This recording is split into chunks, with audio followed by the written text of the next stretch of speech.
Hey guys, I am back with a video with a recipe video. So a couple of weeks ago, I posted a picture about this delicious curry that I found a recipe for and asked you guys if you would like the recipe and of course have my own little spin on it. So I am here today to share that with you. It's actually a really easy recipe and you can add in all these different veggies and protein sources and all those good things into it. So feel free to do with it what you like. I'm gonna start out with just the basic recipe and I'll link the source that I got it from below. And then I'll share with you all of the different kind of aspects that I'm gonna be adding into it, specifically the veggies. So like any good recipe, the first thing that you're gonna have to start with is onions and garlic. So the original recipe calls for 1 large onion. I like a little bit less than that, so I'm using half an onion. So go ahead and start chopping that. By the way, if you haven't noticed, we have moved. And so I am in a brand new house and getting used to the setup. So you'll see that my forehead is cut off here and I'm just getting used to where I'm going to be doing some filming. But we do have this beautiful space that has some opportunities for recipe videos. So stay tuned and bear with me as I start to figure out how I'm going to film this better and make it look better for you guys. But I wanted to get this video to you as soon as possible because it is winter and this is such a cozy, amazing little recipe for it. So get some heat onto your pan and a little bit of water in the bottom so that the onions don't stick. You could use oil as well if you'd like, but there will be coconut milk in this.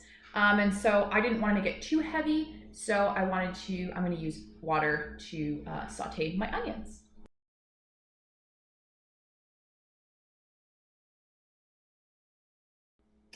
While those are starting to saute, go ahead and grab 2 cloves of garlic. I have these really huge, this garlic is like, that's 1 clove, so I'm probably just going to use 1.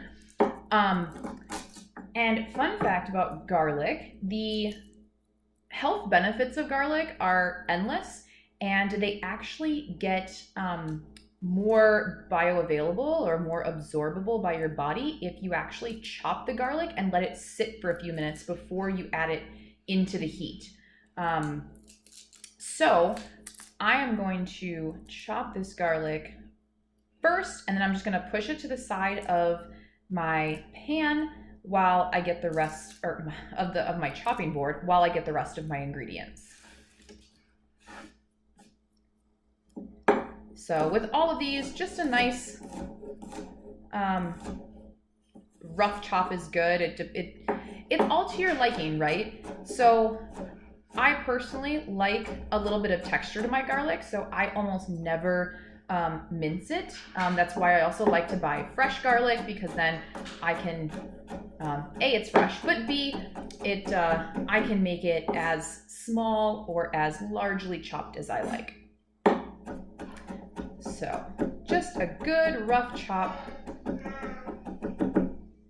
And just kind of push that over to the side.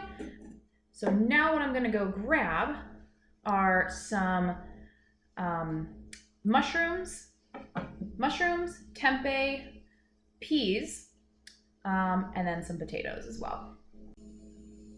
Okay, so I've already changed my mind. Instead of the potatoes, I found some pre-cooked kale in my fridge, and so I'm gonna use that. I'm just gonna chop it up a little bit more. And then we're gonna serve this with rice tonight for dinner. And I'll show you what the whole meal looks like. But I just wanna let you know that I'm already cooking on the fly. So I have my tempeh that I'm gonna chop up.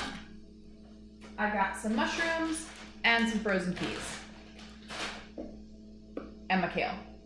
So what I'm going to do now is open up this tempeh. Onions are still sauteing away in the back.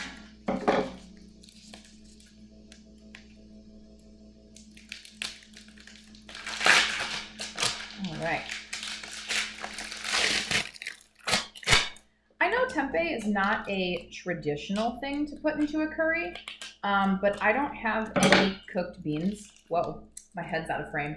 But I don't have any cooked beans on hand, and tempeh and tofu are such a awesome, quick, and easy protein source that it's ready to go. All you have to do is chop and heat, basically. So I'm just dicing this tempeh into nice small pieces.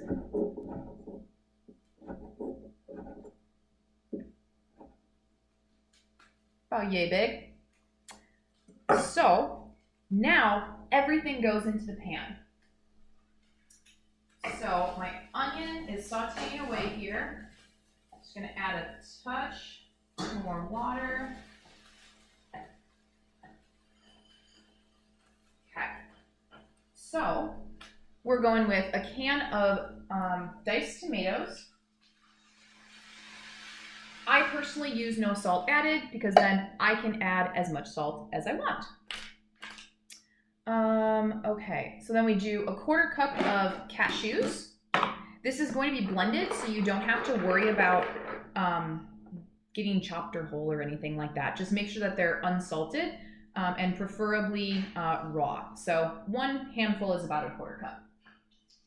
And that's gonna make this whole dish so creamy. Then I'm gonna add in my garlic.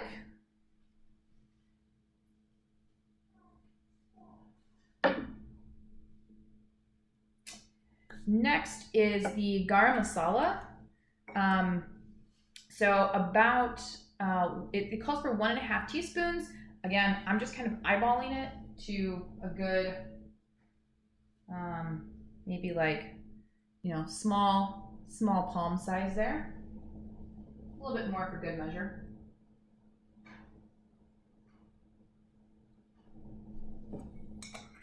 Okay. I'm keeping it not spicy for now, and we will add our own spice as we eat it. So then we need some turmeric. Again, probably, 1/2 teaspoon or less. Turmeric can get really, really pungent, so you want to be careful with that. And then fenugreek. So 1 teaspoon of fenugreek seeds.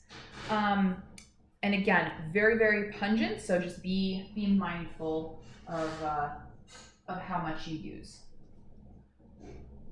But they smell so good. I love the smell of fenugreek. Okay, so we'll give that a stir. So you can add in a couple of twists or grinds of black pepper now, or you can do it in your bowl when you go to serve it. So next I'm gonna add my tempeh. And my can of coconut milk.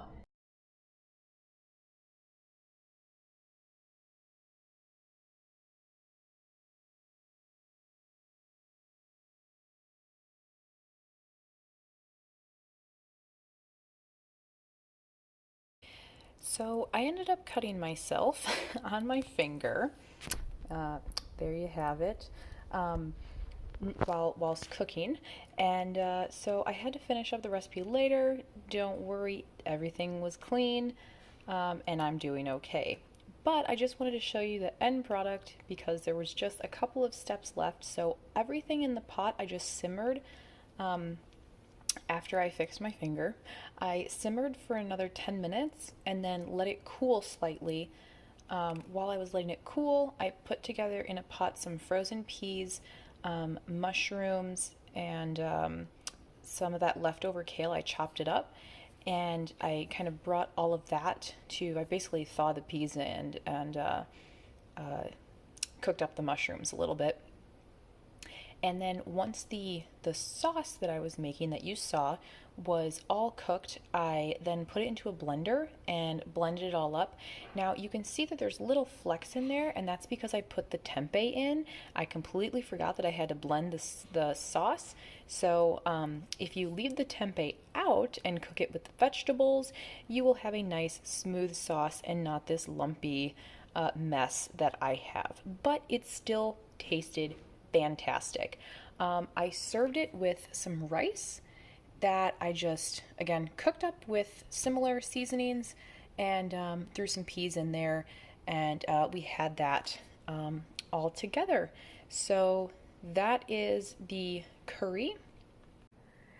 So that is the curry that I made. It is now nighttime and baby's in bed. I'm cleaning up all of the kitchen from earlier today, but I did want to make sure that I finished this video because it's so delicious, and I hope you guys try it.